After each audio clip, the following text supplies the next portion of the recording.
Buenos días, mi nombre es María José Estupiñán y vengo a hablar sobre el vino Jerez.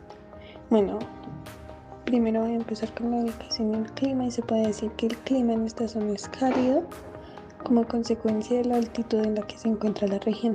Se trata de unas regiones meridionales en Europa, ya que se sitúa a 36 grados de latitud al norte prácticamente. La zona exacta de producción es el extremo del sur de la península de las regiones de Andaluz, eh, que es la provincia de Cádiz, de Jerez de la Frontera, el puerto de Santa María y Suncular de Barrameda. Pasando a la historia, podemos decir que los primeros datos que se conocen son de la antigua Grecia, donde lo mencionan en un viejo libro de geografía en el año 1100 a.C. Luego, las personas que fundaron Gades o Cádiz empezaron a practicar el arte de cultivar la vid en Cera, que es actualmente conocido como la ciudad de Jerez. Se elaboraban vinos y luego se exportaban principalmente a ciudades como Roma. Luego, en el 711 después de Cristo, seguían produciéndose vinos a pesar de la prohibición del Corán, y se inventó o se dijo que la mayoría de su uso era con fines médicos. Luego, en el año 1966, un monarca ordenó arrancar todos los viñedos por motivos religiosos. Para evitar la destrucción de todos los viñedos, se dijo que las uvas eran utilizadas por los soldados. Luego de la conquista, el rey Alfonso V tenía viñedos y él mismo los cuidaba personalmente. Pasado el tiempo y en el siglo XII los vinos empezaron a exportar a Inglaterra. Con el descubrimiento de América también se logró llegar a nuevos mercados que dieron oportunidades a pequeñas familias vinícolas, y en Inglaterra se volvió un vino muy popular. También protagonizó muchas obras de Shakespeare, por ejemplo. Con el paso del tiempo aumentó su producción, convirtiéndose en uno de los vinos españoles mejor recibidos tanto en el mercado nacional como en el internacional. Hablando de las variedades autorizadas, el reglamento del Consejo Regulador señala que las variedades viníferas que son aptas para la elaboración de Jerez son la uva Palomino, Pedro Jiménez y Moscatel. En los tres casos se trata de variedades de uvas blancas que pertenecen a la especie de Vitis vinifera, que proporciona la gran calidad al vino. En cuanto a la variedad de uva Pedro Ximénez, podemos decir que se trata de una variedad tradicional en el marco de Jerez, al igual que en otros lugares de Andalucía, por su mayor contenido de azúcar y también por sus niveles de acidez. Genera vinos dulces de gran calidad. Continuando, podemos ver la uva Palomino, que se trata de la variedad tradicional desde hace muchos siglos y hoy es la reina indiscutible del marco de Jerez. Su identificación con el suelo, bajo clima de la zona y las técnicas la convierten en un elemento singular muy importante para la creación de vinos de Jerez. Y finalmente podemos ver la uva Moscatel, que se trata de una variedad originaria de África, aunque con el paso del tiempo fue extendida en muchas zonas vitícolas en el mundo. Hoy en la zona de Jerez da lugar a uno de los vinos más dulces que llevan a cabo su nombre. Generalmente son uvas soleadas y de gran calidad que se desarrollan en viñedos situados cerca al mar. Pasando a los tipos de Jerez, podemos decir que se caracterizan por su versatilidad, complejidad y capacidad de envejecimiento. Algunas de las características que podemos encontrar en estos vinos son la variedad de estilos. Podemos encontrar vinos secos y frescos como el fino y manzanilla, hasta vinos más dulces como Pedro Jiménez y el Jerez, que ofrecen una amplia gama para todos los gustos. También podemos hablar del proceso de crianza, ya que el vino Jerez se elabora mediante un proceso de envejecimiento bajo criaderas y soleras que implica una mezcla de los vinos de diferentes añadas y niveles de envejecimiento. También podemos hablar del sabor y sus aromas característicos. Esto depende del estilo. El vino Jerez puede exhibir una amplia gama de sabores y aromas que van desde notas frescas y salinas hasta frutos secos, caramelo y distintas especias. También podemos hablar de la versatilidad gastronómica, ya que gracias a su complejidad y variedad de estilos, es muy versátil en la mesa y puede acompañar desde aperitivos, tapas hasta postres. También se puede hablar de la longevidad, ya que muchos vinos tienen una capacidad de envejecimiento excepcional que mejora pues con el tiempo que se guardan en botella. Estos vinos se clasifican en varias categorías que vamos a estar hablando a continuación.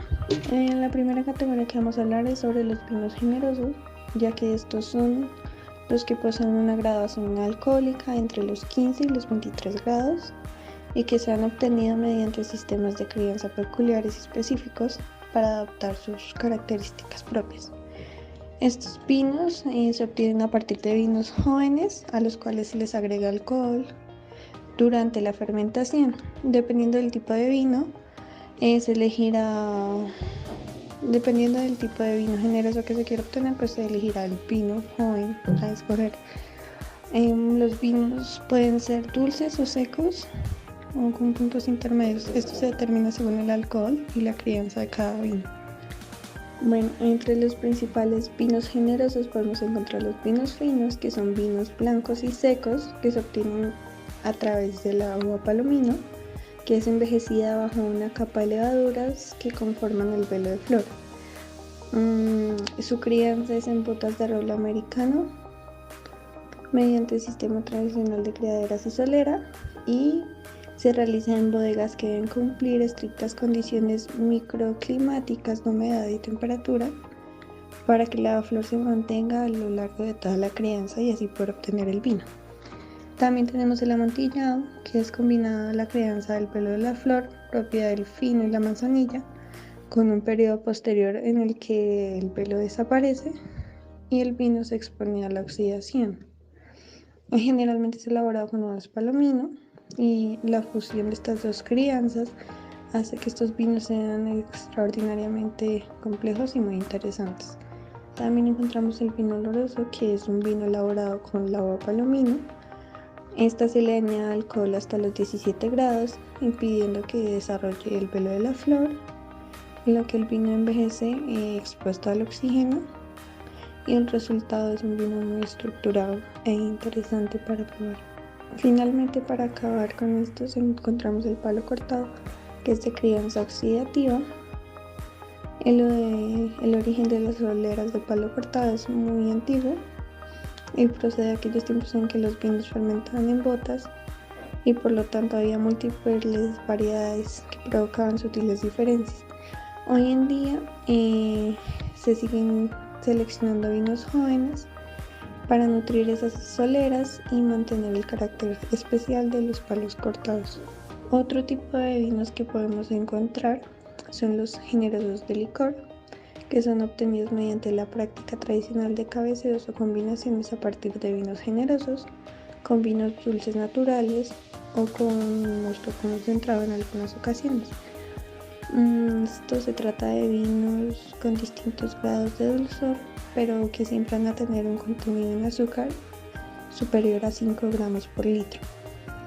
Dependiendo de los vinos generosos que se utilicen como base y de los niveles de dulzor del cabecero, se distinguen distintos tipos, como los que vamos a ver a continuación. Primero vamos a encontrar el Pale Cream, que es un jerez para aquellos que les gusta la crianza biológica, pero les gustan los sabores dulces y suaves.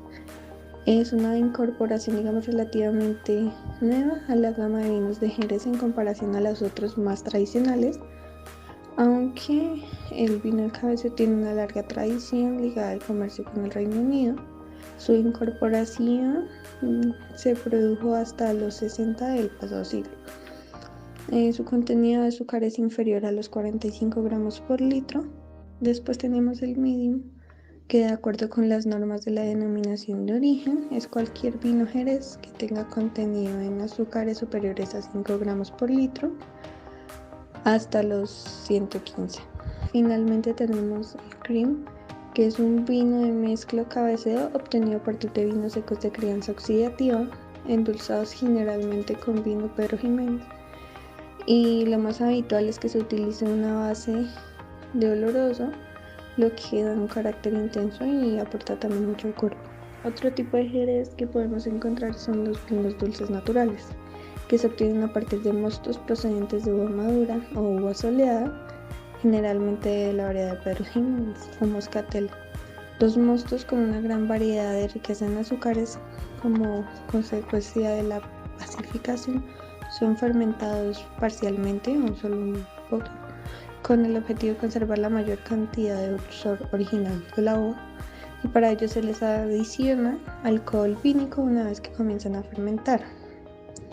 Los vinos así obtenidos envejecen posteriormente en contacto directo con el oxígeno al aire, lo que provoca que adquieran un color intenso, como cava podría decirse, y dependiendo de las variedades de uva se distinguen diferentes, como los que vamos a ver a continuación. En primer lugar vamos a ver el moscatel, en el cual predominan las notas afrutadas típicas de la uva. Las viñas de moscatel se sitúan cerca de la playa, en terrenos arenosos, con una gran influencia mar, y cuando la uva se somete al proceso tradicional de asoleo, se produce una gran concentración de los azúcares y aparecen notas típicas de la pastificación. El resultante se puede llamar o generalmente se llama moscatel de pasa. También encontramos el Pedro Jiménez, que se elabora a partir de la uva del mismo nombre, que se pastifica al sol para obtener un mosto con una concentración, digamos, potente de azúcares. Su crianza exclusiva de carácter oxidativo proporciona una progresiva concentración aromática y una complejidad creciente sin perder la frescura típica. Probablemente este sea de los vinos más dulces que se puede encontrar en el mundo, pero sin embargo su complejidad aromática y su sabor fresco y armonioso se puede sentir igual en boca. Eso se debe al proceso de asoleo que ya nombramos anteriormente. Y finalmente, se me había olvidado nombrar anteriormente el manzanilla, que es un vino blanco seco con denominación de origen propio, elaborado con uva palomino y envejecido bajo una capa de levaduras llamado velo de flor, del cual ya hemos hablado anteriormente. Su crianza se lleva a cabo exclusivamente en bodegas de Sanlúcar de Barrameda. Las especiales condiciones climáticas de esta ciudad ayudan a proporcionar el desarrollo del pelito de la flor, que es muy peculiar, y como consecuencia el vino adquiere características particulares que lo hacen muy diferente al resto de los demás. Ahora vamos a hablar de los principales productores o bodegas importantes sobre Jerez, y en las cuales podemos encontrar al Tío Pepe, que es una de las más reconocidas en el mundo, situada en Jerez de la Frontera, en Andalucía, en España. Esta bodega es un símbolo de tradición vinícola jerez, conocida por sus vinos de alta calidad, su larga historia y su compromiso con la innovación y la excelencia. También podemos encontrar La Guita, que es una bodega de la Frontera, también en el marco de Jerez, en Andalucía, España, y es conocida por su fino, que es un jerez seco y ligero que es emblemático en la región. Fue fundada en 1852 y es una bodega con historia rica en la producción de vinos. Su nombre se refiere a la medida del vino, que antes es muy común en la región. Finalmente tenemos Harvey's Bristol, que es una bodega que se encuentra en la ciudad de Jerez de la Frontera, en la región de Andalucía, y es conocida por su amplia gama de vinos de Jerez, que incluyen desde finos y amontillados hasta olorosos y dulces Pedro Jiménez.